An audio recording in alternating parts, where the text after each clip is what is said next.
hold on a second. How many white farmers have been murdered in I don't South know. Africa? Several. I mean, they asked. No, how many? I don't know. Several. I know why you don't know. Because those numbers don't exist broken down by race. How many black farmers have been murdered in South Africa? Look, you guys are so triggered over 59 people. No, I'm not. After we left 20 million people in the country. I don't know why you're so triggered. Haven't even brought up the people, the white people that Trump picked out because they were white and told them they could come to the country. How much? There are 19,000 murders in South Africa. 36 were on farms. 7 of the farmers were victims. Okay, this is according to the South African police. And you think the South African government is a credible source? The other 29, hold on a second, the 29 victims who were included in the farm killings were farm employees who tend to be black.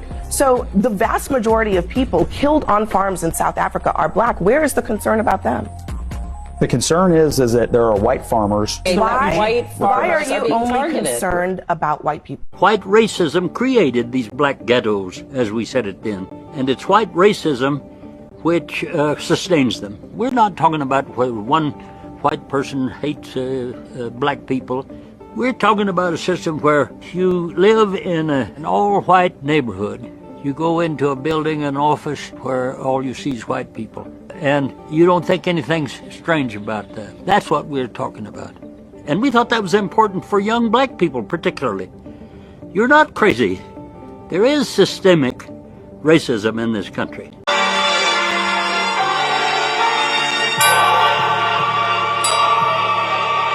Sniffany, please. Not today. I'm pretty sure the people who lived in Oscarville, which was drowned out by Lake Lanier, said this. I'm pretty sure the people who lived in Seneca Village, which is now Central Park, said this. The people who live in Tulsa, Oklahoma, who survived the massacre, say this. People in Brooklyn say this. Native Americans say this. Black Americans, South Africans, Haitians, black people all over the fucking world say this. Hawaiians say this. Puerto Ricans say this. Palestinians say this. Even the fucking deer. Well, she did more than say. She fucking shut up. Not only is it neighborhoods, it's towns, it's cities, it's islands, it's forest creatures, it's countries, it's the entire world holding your hand with a napkin and soap in between since you had to be taught how to properly wash when we say this. The issue isn't that it's not being said. The issue is you're not listening because you're too busy coming in to kill, steal, and destroy. And it doesn't even stop there. Because after you finish taking over people's literal land, homes, schools, businesses, whatever you can get your disease-infested hands on, you move over to their culture. And then you try to justify that by saying, oh, cultures are meant to be shared. What culture are you sharing? The Christina Columbus Lopez gene? Like, nobody wants that shit. Y'all have no culture. Literally, your only culture is stealing. And that's why when it comes to other people's cultures, you always appropriate and never appreciate. You can't understand other people wanting to handle their spaces and culture with care because your only culture is to not care. It's just hair to you because your people never had to braid rice and seeds into their hair to survive or braid maps in their hair to escape to freedom. Everyone is screaming at you to leave us alone, but all your privilege allows you to hear is white noise. And I'm not telling you this to offend you, but you want to know what Planned Parenthood was started for? Go back, look it up. It was to do away with the black race. Oh, I have heard that. Yeah, it was. And I listened to a prophet, and he said the black race would be the biggest race in this nation had they not killed their babies. And abortion clinics, to begin with, were put in black communities on purpose to do away with this. Well, what does that tell you? The devil don't like black people, does he? And here we are. And here we are co-signing. I mean, that's because of the warfare that y'all enter into. It is. She said that they hated black people. That's why they're trying to exterminate all of us. Remember the Tuskegee experiment? Yeah. Where they under the guise of healthcare, this was like, was it FDA or CDC? Yeah, under the guise of healthcare, they injected all of these people with syphilis. Syphilis, yeah. And told them that they did not have a cure. Meanwhile, in a neighboring neighborhood with the white people, they gave them penicillin for it. So there was a cure at the same time they didn't give to the black people. What happened? The black people were sterile. The black people brains mushed up and they became insane, right? This was a huge thing to note. Why is this huge to note? Our government did that. That was a legal thing to do that the government did. Does that sound familiar with the shot that they mandated everybody that they lied and told you had free will to take in 2020? They said you will be without food. You won't work unless you take this shot. We'll take your livelihood away. You cannot feed and provide for your family unless why did they not say you have free will to make this decision with a shot, but tell you can kill a baby? It's your body. It's your body. That's crazy. You can do what you want to do with your body. Crazy. That's a great Why in connection, 2020 did they take your right for your body to say you need to take this Your shot? body, If you your don't, choice. you won't.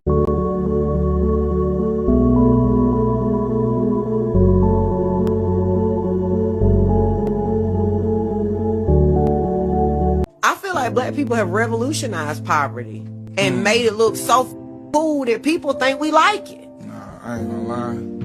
I think that black people have made That's a poverty bar. so cool that people think we like it, bro. And We don't like it. We're just making the also, best too, of it. Even the trauma that come from it, niggas aspire to. Like, Niggas want to be a tough nigga. You don't realize this nigga ain't tough. This nigga just watched his daddy die and his mama on drugs and like his life. That nigga traumatized. That nigga got PTSD. He ain't tough. but he got a He's traumatized. And to the point where a nigga could grow up in a home like this and aspire to be from the project. It's because, unfortunately, people think that blackness is tied to poverty.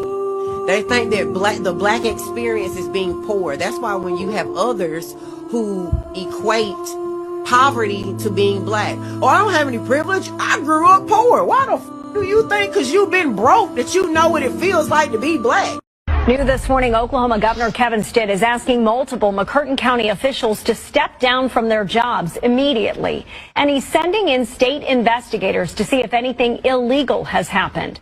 This move comes after the sheriff, a county commissioner, the jail administrator, and a sheriff's investigator were recorded by a local newspaper at a county meeting expressing frustration that they could not hang black people anymore, and also openly threatening to kill two newspaper reporters. The days of us just taking shit on the chin and lying down is over with. No other race would put up with that. White people would have lost their motherfucking mind if an 18-year-old white kid was running away and black cops shot him up. I'm not going for this race baiting shit they doing all over the internet, trying to make us the face of racism. How the fuck is the most hated race in the motherfucking world the face of racism? We face racism from everybody. Y'all try to gaslight us into believing we the hateful ones. No, we act the way we act towards y'all because of what the fuck y'all done done to us. They created a system for us to hate each other. Willie Lynch. Everybody hates you and you gonna hate yourself. Real We see talk, what's though. going on, man. It's a tidal wave. It's a new shift coming on in the world and people better be ready for it. We are no longer the world's doormat.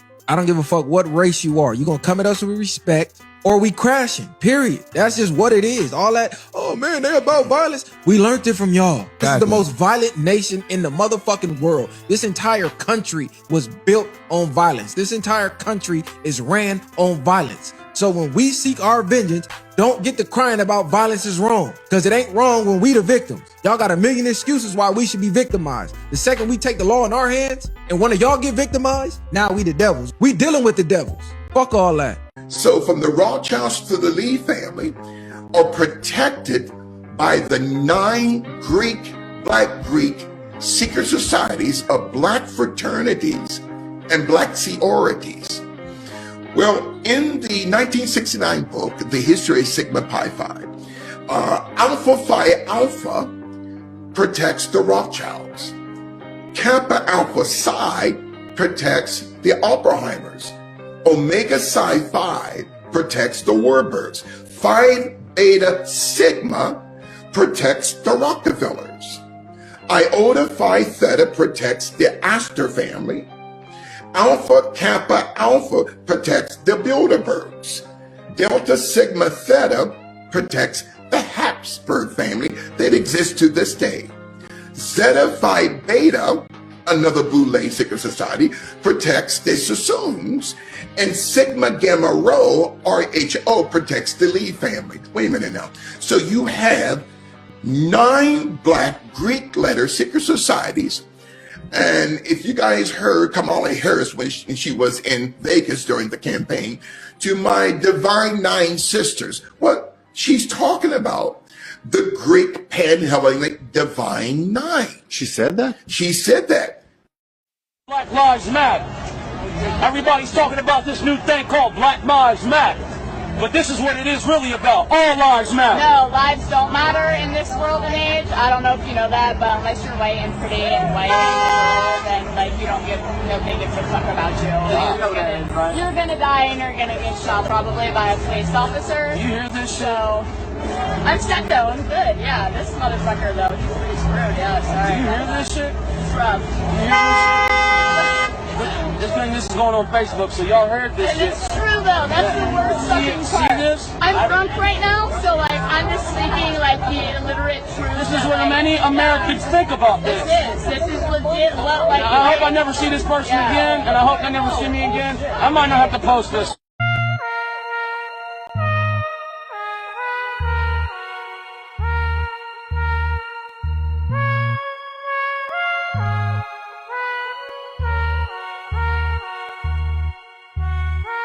This is bullshit, bro. Meet the O'Shaughnessy Dam.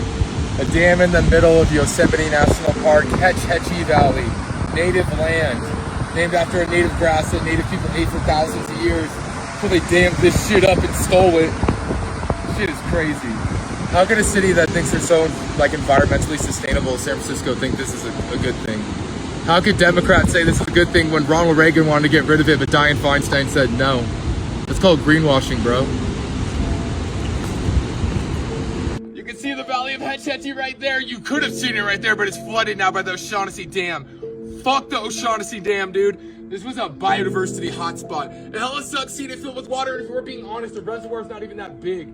It's fucking useless. San Francisco doesn't need it. The studies have been done. They're just elitists and they want to keep it, bro. Crime against Mother Nature. This valley was filled with old growth, filled with vernal pools, filled with grasslands, some of the biggest sugar pines ever, bro. Massive yearly super blooms. Native Americans thriving, and now it's a fucking dam that San Francisco doesn't even need. And it barely produces any power. So you just think everyone should have food and shelter? Yes. Yes, I fucking do. And I am tired of people trying to convince me that that's ridiculous. Okay? I am tired of existing in a world where there are dumpsters full of edible food because someone didn't exchange the imaginary shiny rocks for it. Okay? Every single one of our problems can be traced back to capitalism and some asshole who wanted to make more money by doing less, and oh my God, we have enough. We're just not giving it to people.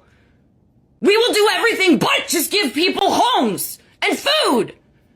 You know how much more productive people would be if they weren't spending every minute of their waking lives worrying about how they're going to survive? In ancient Greece, slaves were forbidden from exercising so they didn't get strong enough to revolt. In the Ottoman Empire, drinking coffee was forbidden so citizens didn't rebel. Roman gladiators were fed barley and beans to keep them big but slow so they couldn't conquer their masters.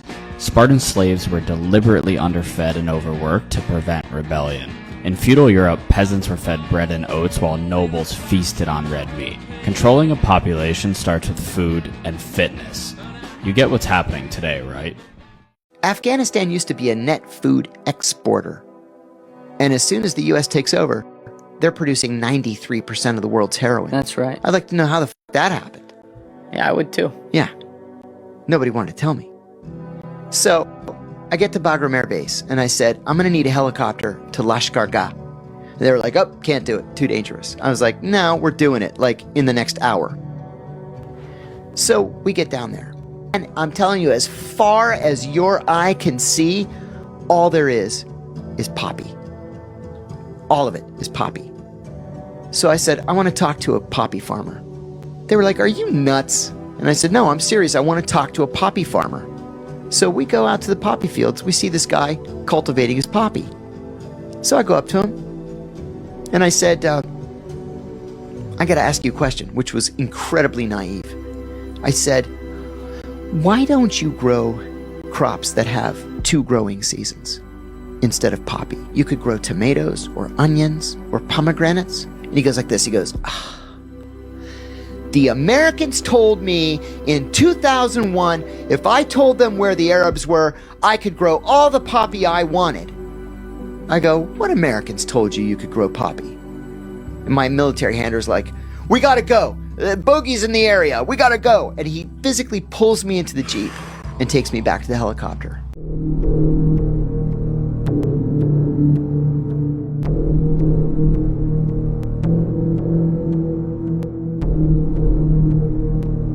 The states are taking children, giving them to somebody else for money that they get from the federal government. That means that all 50 states are involved in government subsidized child trafficking. It's a ring. It is the largest and most pervasive child trafficking ring in the history of the world by sheer money and numbers. Children are seized unnecessarily from their families due to the federal aid entitled the Adoption and Safe Families Act. It was put into law in 1997 by Bill and Hillary Clinton, and I said it that way on purpose. And it is a law that literally steals money from the Social Security Fund and gives this money to the states in order to incentivize them to kidnap babies. To receive the adoption incentives or bonuses, local CPS must have more children. They must have more merchandise to sell. Every child, once you've added it all up, is worth approximately $1 million to the state.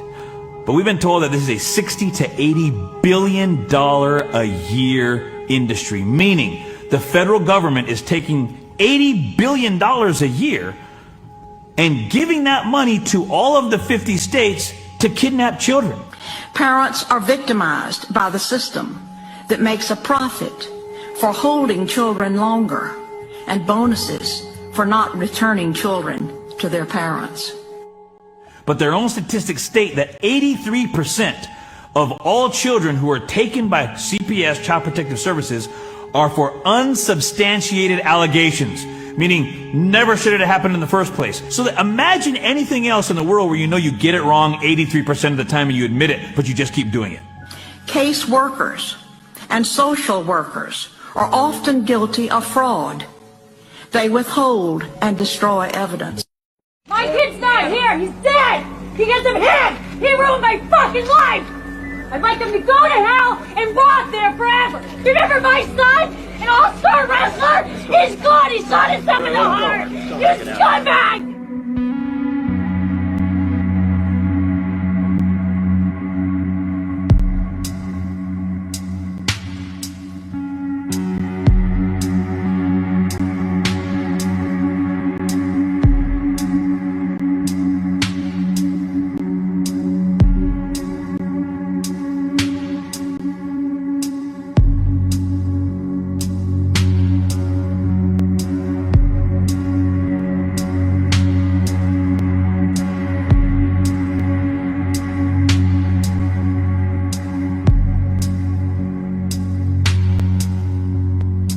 And then this one's my favorite. I don't know if you know this, but you guys have $858 million, again, almost $1 billion, okay, of money to give out bonuses to people.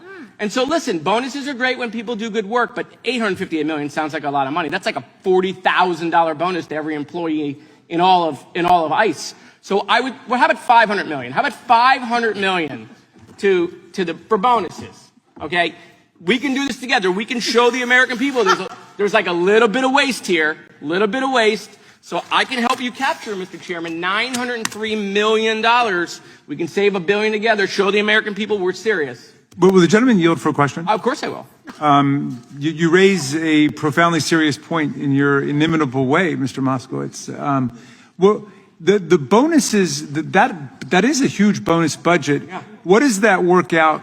Have you done the math to see what that works out in terms of bonus per ICE employee? $42,000 for every employee in a bonus, in addition to their salary. A $42,000 bonus? Yeah, $42,000. And because you and I sometimes are symbiotic, you're probably going to ask me, what is the average bonus for the American worker in this country? Do you know what that is? It's $2,500. So how did California become an island? And I can show you all these maps and stuff, incredible detail. And if you look on Google Maps and you look at the California coastline, there's a gentleman named David Mix something who brought these maps in, and he was a engineer, and he took all the maps around, and he found that California was an island up to 200 miles out, and the coastline went all the way out, and that's why we have pygmy forests on the coast. Well, it was all it drops off to a continental shelf that goes down to almost 600 feet, right there, all along the California coast. So that makes total sense that when they came around to the west, they could not get inland to the lands because they had these huge mountains to cover. And then coming from the east, they had the Great Salt Lake they couldn't get across. That's why when Lewis and Clark Freemasons came in 1817 up in the Oregon Territory and had to come down to California, or the Mormon battalions or the 150 battalions that were hired by General Fremont to come in to take out the Brownskins had to come from the south. They could not come directly from east to west until 1846. Why could they not come from Salt Lake City, Brigham Young Freemason, all of them Freemasons? Why could they not come across the Great Salt Lake? Because it was still a salt lake up until the Great Flood of 1810. And there was Napoleon's Comet that came out the exact same time in 1813. So here you have these geoengineering events that reset the whole world. They plunged Europe into what they call the Dark Ages. The Moors then brought this knowledge back in, having translated the work of the Egyptians, having translated, the Moors translated the works of the Greeks, not knowing they were translating the works of their own ancestors that the Greeks had misunderstood. Africans such as Ibn Rushd, who is known as Averroes, or Ibn Sina, who is known as Ibn Sin, or Avicenna, they read the works of the Greeks, and there is a piece, it's called Egyptian Sacred Science and Al-Islam. It's one of the books that I recommended on the list that you have that spoke about my coming here, where he takes every one of these writers and authors and thinkers and talks about how they felt about the Greeks. They literally turned inside out. Ibn Sina literally turned inside out the Greek thought to bring it back to the Kemetic level. In other words, what the Greeks got wrong, the Moors corrected to make right again. They studied the work of the Sumerians. Have you been wondering why the three faces look familiar to you, but you can't quite place it? Allow me to move my head. Shit's about to get weird, you guys. Wait till I get to the part about the dictionary. The coincidence? Mind-blowing. Unless you live under a rock, you've seen the patch resemblance to Baphomet. I'm sorry, the Baphomet thing is like so on point, it's not even funny. I mean, they even got the light, dark, light part down. So this is the Girl Scouts' classic trefoil symbol. All females, the Girl Scouts, 6 of them. Nothing suspicious about the definition, right? Till you get to the example used. A thing having 3 parts, a set of 3, a trefoil of parachutes lowering the shuttle's used rockets to Earth. Now, if you're not aware, the Girl Scouts recently had a falling out with the Catholic Church, specifically the Archdiocese of Cincinnati. Did they know something we don't know beyond what they're saying? They're saying that the Girl Scouts, they believe, promote a false and harmful view of sex and gender. They're requiring all ties cut by the end of 2025. Girl Scouts are not to be featured or promoted on any official ministry or extracurricular activity, period. This has all led me to question, is there something going on behind closed doors that we actually just don't really know about? Question everything. That's just my motto these days. Because you guys remember my video about the Catholic Pope opening the portals and it also looking like that? It's in the symbols category if you want to watch it. And does anyone else read that as lesson? Like teaching you a lesson or even lessening the numbers? I don't know. I just feel like the coincidences and the symbols are so in our face at this point that you cannot ignore it. The Trinity, the trefoil symbol, the random use of parachutes lowering a rocket as an example.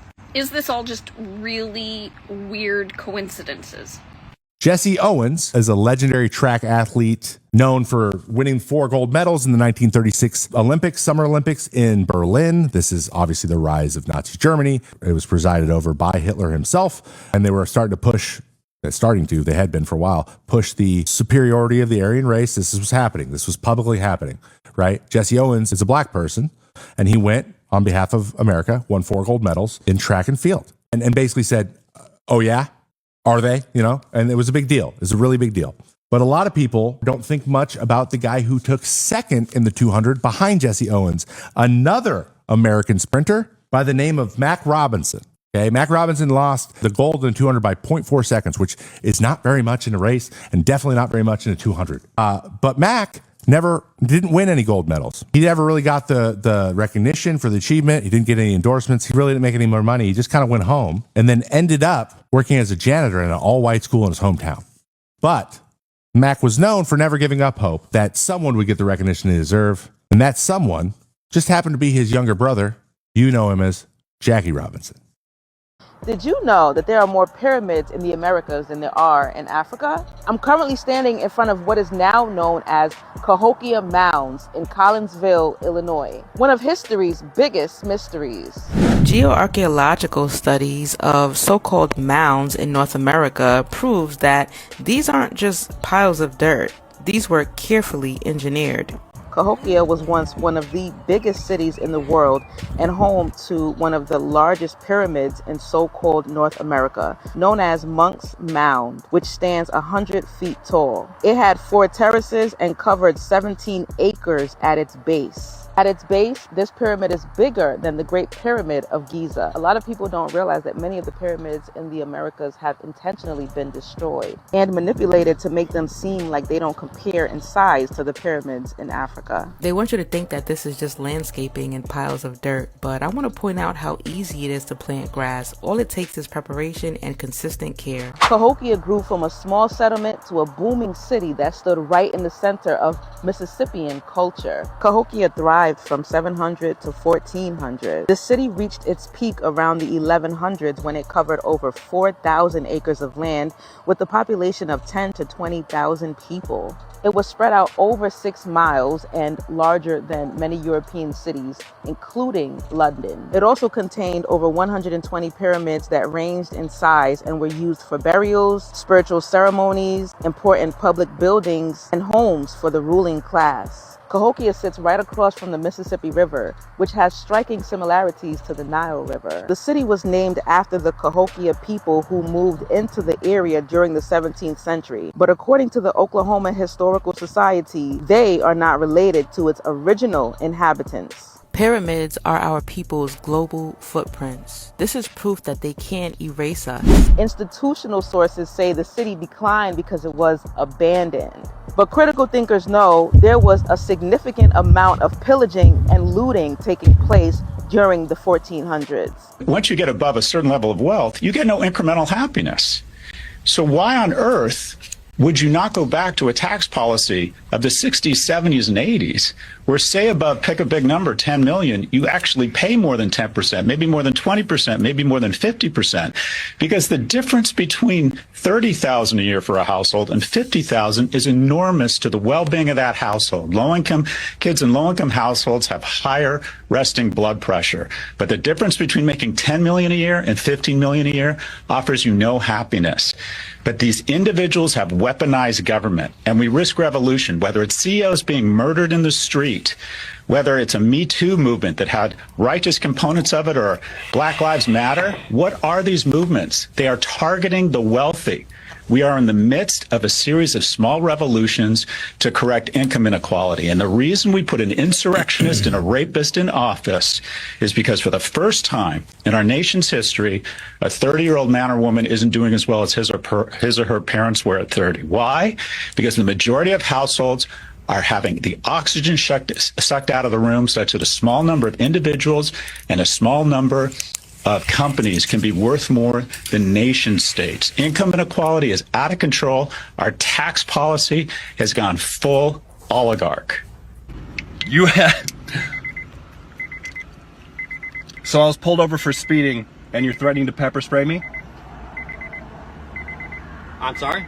You pulled me over for speeding, and now you're threatening to pepper spray me because I'm not cooperating. You can write me a speeding ticket, and then you can go on your way. But you're threatening to drag me out of my car and pepper spray me. Now, I need you want to to elaborate? you to your car for my safety. Why is that? Because I don't know what's going on with you, okay? No, so you pulled me over for speeding. All right. Ready? Are you ready? Okay. What's your name? Deputy Stowers. Stowers, perfect. Yeah. You're going to be popular for this, man. Going allegedly 60 in the 55, and you're going to pepper spray me because It's you're 45, afraid sir. for your life? I don't, you're not acting normal. Most people No, are I'm cooperative frustrated on driving because stuff. you were just tailgating me to pull me over. I was going 50 miles an hour. You were going 60 to catch up with me. I was going 50, which isn't even illegal. Okay.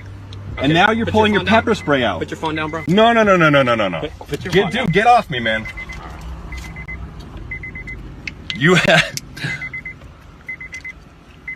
Oh man, it's out. You're so lucky. Dude, that's the universe trying to protect both of You are us. so lucky. Hey, brother. Hi, bro. What is it? We're gonna do inspection. Okay. You have some licenses. You have like anybody else in the store? Oh yeah, for me the.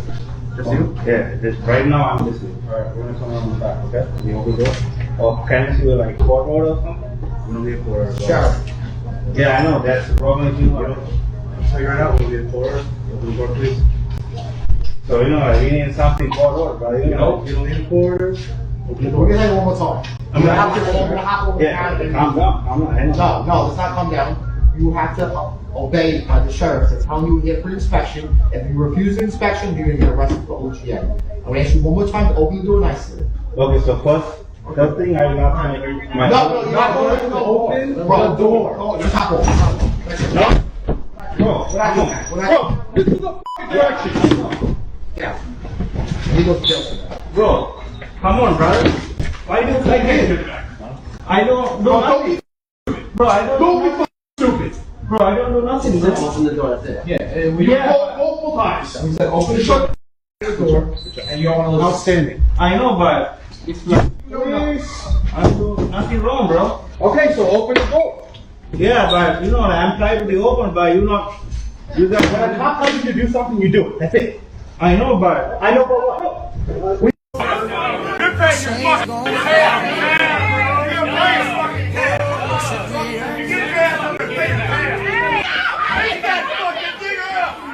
What if I told you that there were once 3 terrorist groups in the Middle East, and that one of their leaders once said, terror were justified to reach their aims, and that he actually wrote to Hitler to propose that they fight alongside each other and form an alliance? 2 of these terrorist groups joined forces, and together they were responsible for the world's first truck bomb, which they drove into a British police station in the Middle East. They bombed a hotel and the British embassy in Italy, and not long after that, they bombed a colonial club in London. And I'll stress that one of these groups and their leader literally referred to themselves as terrorists. They called themselves the master race and their enemies the slave race, which they wanted to exterminate.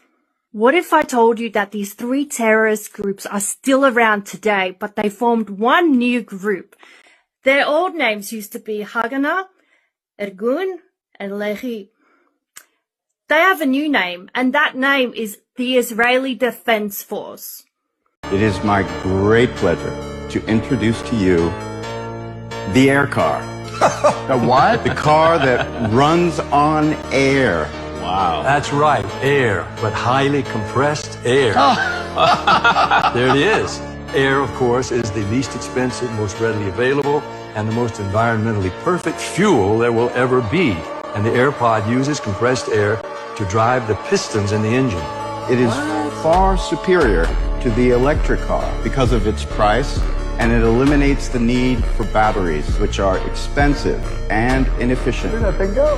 Now, this is a picture we took, which is not totally life-size. This is just the first prototype. So, how many want to join us for a dazzling ride into the future? Can prove that the moon landings are fake with the logic, not having to look at any video clip or any picture. Today, with 5 decades better rockets and computers, the farthest that NASA can send an astronaut into space is only 1,000th the distance to the moon. So what they're really claiming, Danny, is that back in 1969, when all of NASA's computers combined had 1/1,000,000th the computing power of a cell phone, they sent astronauts ahead of schedule on the first attempt 1,000 times farther than they can do today with 50 years better technology. So what they're actually saying is, for the first time in the history of the world, technology was greater in the past than in the future, which is impossible, which means they faked it. It's amazing. The truth is right there. And people have made a god out of this, and they refuse to see the truth. My lips are natural. It's just the detox. When you cut out gluten, they swell with feminine energy.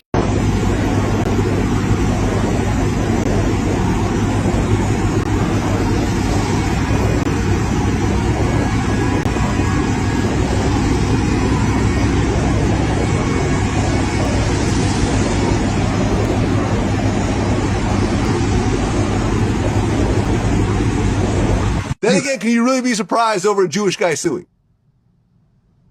He's not Jewish. Yes, he is. No, he's not. definitely Jewish. No, he's not. His mom is Jewish. His dad is black. His mom is Jewish, and based on the Jewish faith... Dad is black. No. Based on the Jewish faith, if you have a Jewish mom, you're Check Jewish. this out. I've been getting He had a teachers. bar mitzvah. No. He had a bar mitzvah. Listen, I'm a street I've seen dude. videos of it. I'm a street dude. And I've been getting teachers, and it's hard to teach me because I won't listen to everything. Okay. Captain Tazariot from the ISUPK said when it comes down to the 12 tribes of Judah, okay, I hope I'm saying this right, Cap. If your father is black, then you are an Israelite black man. That's it. Not the mother, the father. Okay. And his father got a nose bigger than mine, darker than me, and I think he's from Tennessee. Okay. Or Tennessee. Okay. Tennessee as we know it, right? I'm just saying. All right. Now you must be Jewish, Vlad. I'm definitely Jewish. So you want to claim him. Urine has got hundreds of millions of stem cells. Get a 64-ounce mason jar and just start peeing in it first thing in the morning and age it a little bit. If you got a pool deck in Vegas, go out on your pool deck, get it on your sun. I swear to God, when I put it on my face or when I put it on my body, aches and pains go away on my body. When I put it on my face, my mood lifts. Wow. That instantaneous? Oh, man. It's money. I know certain athletes use it on their feet after games, football games or whatever. They'll soak their feet in it. Really? I never heard that, but great. No, there's a famous NFL player that did it. I guess his feet got inflamed during the game, so he would just soak them in there. Good. Well, aged urine's making a comeback. Well, Dr. Edward Group says if you get maimed by these poison injections and the nanobots are getting you and your skin's crawling with chemtrail nanobots and all this, and the hydrogels and the synthetic red blood cells, urine is the only way back because it holds your stem cells in it, which is the blueprint for your DNA. So the two guys that have come in, I'm assuming that there will be more. We've proven that we have no varroa mite in our hives. They don't even test it. In fact, they're here to just destroy it. They come here, they've got their petrol, they're pouring it into our hives. The government doing this. The government doesn't want us to eat, and they're doing this. They're killing all the hives in the mid-north coast, the central coast, all the way from Sydney upwards. They're just blanketing it, and then they're going to start spraying the air. They've already got this stuff ready. They're doing this, and they're doing it to wipe out your pollination. They don't care about you. They care about their money. They care about destroying us. Please, please, please share this around. We really need to show what the hell they're doing. They didn't even test our hives, and they're just killing them. They haven't even tested for something they're killing for. That makes no sense. Do you guys want to get involved with the euthanizing, or just want to stay out of it? I'll stay out of it. Okay, that's all right then. Yep. There we go. There's your conspiracy theories for you. I've got bee tattoos all up my arm. I love the bees.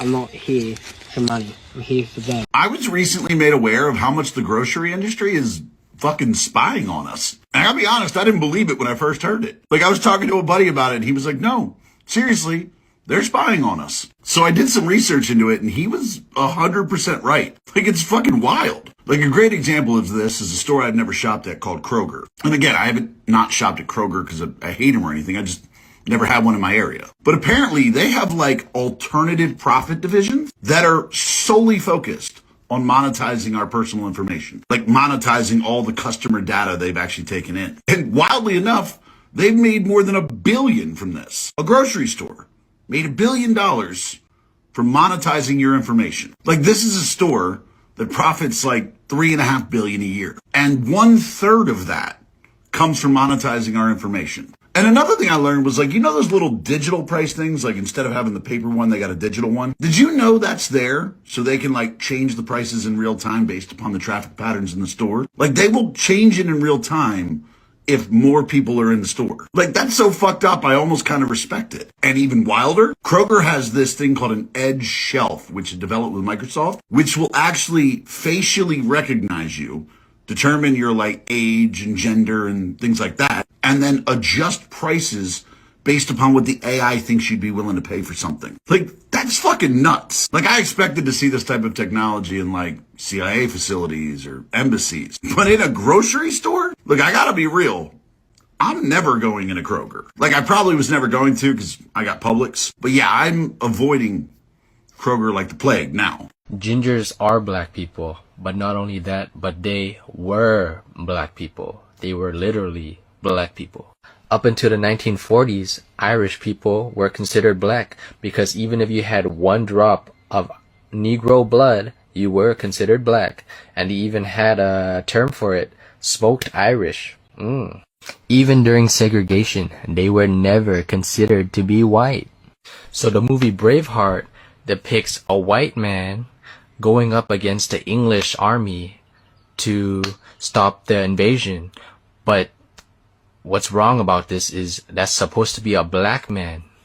They told you that the Scottish and the Irish were fighting against the English and that their populations were wiped out by the potato famine or something. But no, actually, they were just deported. I was looking through footage of my grandfather, who is my mother's dad, and he would use a bit of an old school Cork, right? You'd hear this in a lot older generations, especially in the inner city of Cork, right? And I was thinking to myself, by Christ, Granda George sounds like he's from the middle of Barbados. So look at all these Jamaican and Caribbean last names. They all sound like Irish and Scottish last names. You got Carter, Parker, Porter, Brown, Smith, Campo, Johnson, McTeague, Macbeth, McShakespeare. These all sound like white ass last names. I'm sorry. Like even my friend from Trinidad and Tobago, he had a white ass last name. I couldn't believe it. Now, as to how Ireland and Scotland became white, it only takes 3 generations of race mixing to turn them completely white. That's it. That's it. You take over the land, and then you give the soldiers the land, and then they replace the population. That's it. I'm going to teach you right now how to find out if you have these parasites, and you'll know within an hour. These are what's called liver flukes. There's intestinal flukes and there's blood flukes. Dr. Hulda Clark calls these the worst parasite ever. And she's seen it in every case of cancer, HIV, Alzheimer's, Crohn's, endometriosis, like everything. The biggest one being diabetes because they take up home in your pancreas and mess with the insulin. So here she's going to talk about it again. She talks about every single parasite having heavy metals to feed on, which is why we use the heavy metal detox pack in order to cleanse and as a binder. Here's what you're going to need. Celery juice.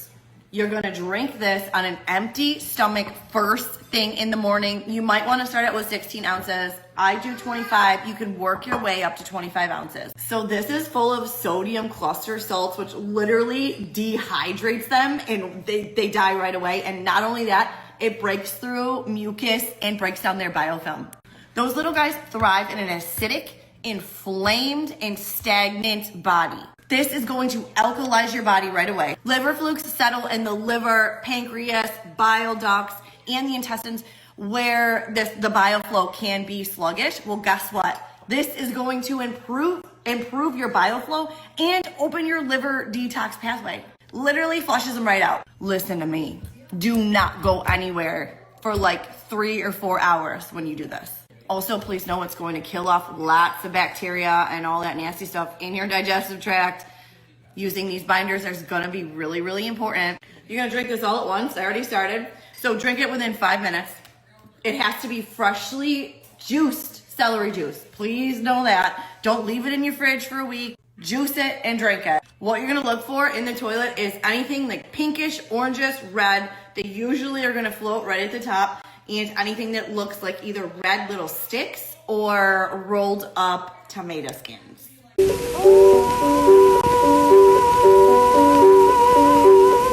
This is the voice of Alessandro Moreschi, the last known castrato singer, and the only whose singing was ever recorded.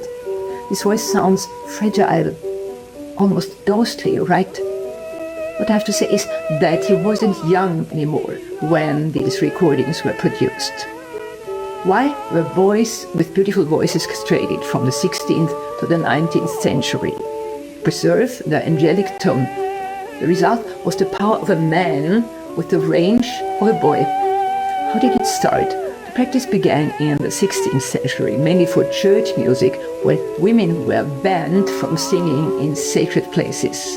And it only ended in the late 19th century. Can you believe that? Moresky was castrated around age 7 for medical reasons, a common excuse. Became a singer in the Pope's personal choir at the Sistine Chapel. Was called the Angel of Rome. The Angel of Rome died in April 1922. The Voice of a Lost World.